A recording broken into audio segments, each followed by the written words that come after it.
ജത്തിയുടെ മകളാണ്. പേര് പറയും. എത്രയില്ല മോള് പഠിക്കുന്നത്? മദ്രസിലാ? നല്ലോണം പഠിക്കോ? നമുക്ക് മഴനെ പറ്റി എന്താ പറയാനുള്ളത്? ഇപ്പോൾ ഇപ്രാവശ്യം നല്ല മഴയുണ്ട്. ഞങ്ങള് മദ്രസയിലോട്ട് പോകുന്ന വഴിയുള്ള ഫുള്ള് വെള്ളമാണ്. മോളെവിടെയാ പഠിക്കുന്നത്? മദ്രസയിൽ സ്കൂളും. അപ്പം അവിടെയൊക്കെ വെള്ളം കയറിക്ക്. ഒരു ദിവസം നല്ല വെള്ളമായിരുന്നു. ഒരു തോടുണ്ടായിരുന്നു. ആ തോടെല്ലാം നിറഞ്ഞ് ഫുള്ള് വെള്ളമായിരുന്നു. കനാലിൻ്റെ വക്കിൽ കൂടെ പോകാം അല്ലേ? ഇവരൊക്കെ മേപ്പയൂർ ഭാഗത്താണ് താമസിക്കുന്നത്. അവിടെ നല്ലോണം വെള്ളം കയറിക്ക്. ഇപ്പം മദ്രസിൽ സ്കൂളില്ലാത്തതുകൊണ്ട് ഒലിഞ്ഞ് പോകുന്നതാണ്. ഇപ്പം മദ്രസ് ഇല്ല.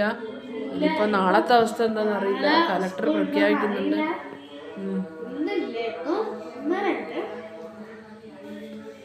സ്കൂൾ പോകാത്ത ഭയങ്കര വിഷമമുണ്ടോ?